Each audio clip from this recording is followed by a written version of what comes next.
In today's video, we're going to start the engine build and we're going to install all these parts.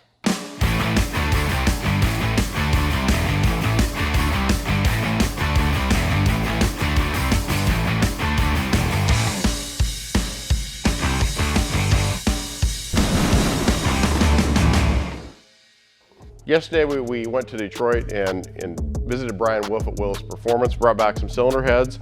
So these are his cylinder heads for the Godzilla. They're factory castings, they're CNC ported, they have Manley stainless valves. There's some cool features in the head. So where this freeze plug usually is, he's got -16 ORB port in there, so you can put a plug in there. Or if you were a drag guy and wanted to run like an electric water pump, you could plumb into these. These should be kick-ass for the motor. So we got the Wiseco pistons. We chose the Wiseco pistons because one, they're available, and then two, they have nice coated skirts. You can also get them with the tops coated on them.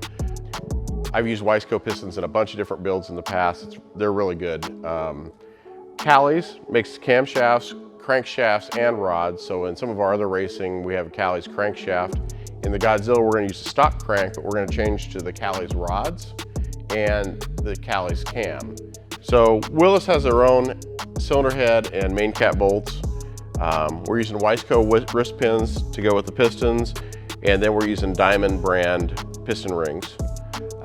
For the main bearings, we're using King, and then we're using Cleveite bearings on the rods. Indy Power Products has their own valve covers. They're kind of unique because they're set up for the Ford OEM coils or an LS style smart coil. On top of the cool valve covers, Indy Power Products also has, this one says powered by Ford, but they've got it, so it says 7.3 Godzilla too. And this is a cover that goes over the coils, and then the plug wires just come down to the spark plugs. On this build, we're going to use the ceramic booted angled spark plug wires so we don't worry about melting them under higher heat at the track.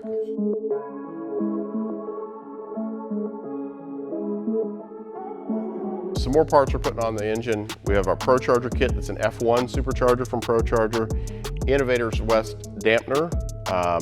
The Godzilla is a little unique because it doesn't have keyways on the crankshaft. Innovators West has a little adapter that goes in, and there's some dowel pins that go in the front of the crank to keep it from spinning. Our friend Jimmy Bullard, by the way, Jimmy, thank you so much. He's also a competitor of ours in a race series that we race in. Made these billet stainless header flanges for us. We're going to fab our own headers up. He did a really good job. Really nice parts. So they're billet. The tube slides in, has a stop on it, and they're tapered out of the back of the head. So they are, and they match the CNC porting exactly. Pulleys, this goes on the Innovator West. This is the crank pulley for the Procharger. There's an idler on the Procharger and then a pulley on the Procharger. This charger's good for about 35 pounds of boost. I don't think we'll use quite that much on this build, probably like in the 15-ish range. But I mean, that'll get us a good solid 1,000+ horsepower. So what we're gonna do is we're gonna go through the motor, some details on it with Jim, and we're gonna go tear it apart and go to the machine shop and build it. So we've been working on development parts with Jim from Indy Power Products, and because of the collaboration, the reason for this Foxbody build is this engine. So let me introduce Jim Ryder from Indy Power Products, and we'll just kind of run through the products from him that are gonna be on this engine. Hi Bob, thank you. As Bob mentioned, this has been our development engine, our R&D engine, and we've been working on it, collaboration.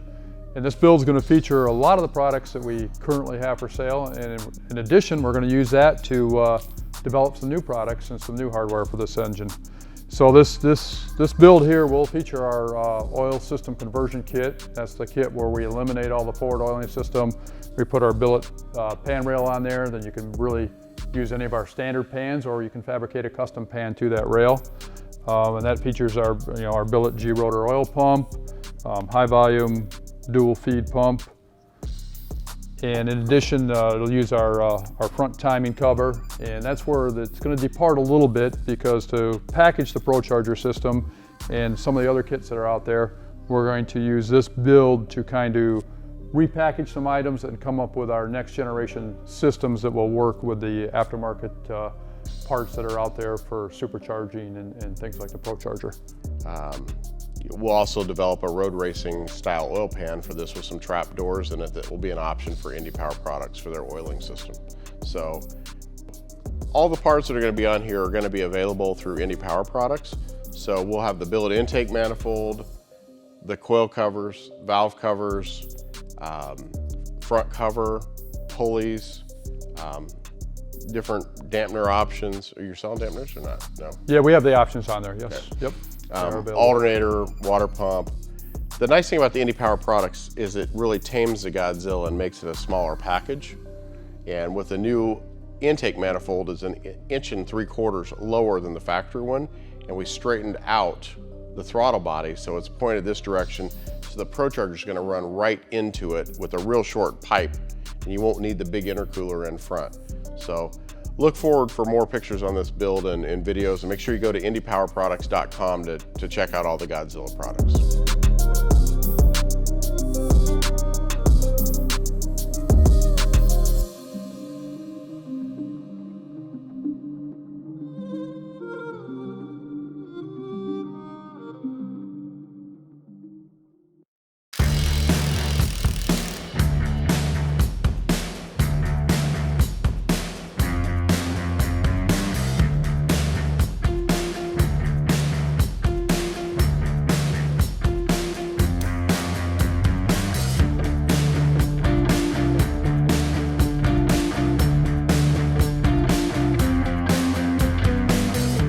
Okay, so we got the block stripped down, we got the crank out, rods out, cam out. You gotta be super careful when you disassemble that stuff, not to have a rod bang into the cylinder bore, screw up a crankshaft journal. You don't want to screw up the cam bearings. On this engine, we will be replacing the crank and rod bearings. So what we're gonna do is we're gonna go over to the machine shop. We're gonna take the existing crank, we're gonna assemble the new rods and pistons, so the new Callie's rods, the new West Coast pistons, and then we're gonna make sure they weigh the same. And then there's a little scale and a little formula, and then we'll balance the crankshaft for the new rotating assembly. After that's done, then we're gonna fit the rings to the block. So we'll have to file the rings to fit it to the cylinders. Then we'll assemble the crankshaft, the rods and pistons. We're locking out the variable valve timing on the cam. So since we're doing Supercharge a little bit more old school get up on this, there's a hydraulic electric variable valve timing on this motor. We're going to be locking that out with the new camshaft. And then we'll insert the new cam, and then we need to put the heads on. We need to check push rod length, make sure everything's good. We also have to make sure we have the right bearing clearances on everything. So we'll have an engine machinist help us do the final assembly because it's a little specialized work. Some guys are smart enough to do all this at home. This is like a super high level do-it-yourself project. Off to the engine builder we go to balance the rotating assembly.